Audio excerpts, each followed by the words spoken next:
Hello, do you want to green grass this winter? Do you always wait till like November and you see everyone with their green lawn and think, wow, I should have had a winter lawn put in?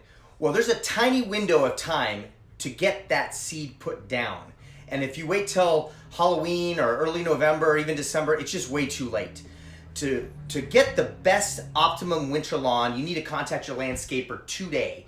And actually, you want to get this scheduled so that it's actually getting scalped and planted in either late September or early October. You can go into as much as late October to get this seeded, but the sooner the better. And actually, it usually takes a week or two to get it in the books and order the seed and just get everything in preparation for your lawn to look great this winter. So it's really urgent to contact your landscaper today if you would like to have a winter lawn, a green grass for the winter, when it's the best time to be outside and enjoy this winter and fall weather here in the Phoenix area.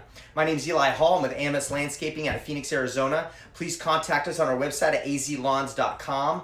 Please also subscribe to our YouTube page and follow us on Facebook at AMS Landscaping, and check out our Twitter and Instagram pages at AZ Lawns. Make it a great day.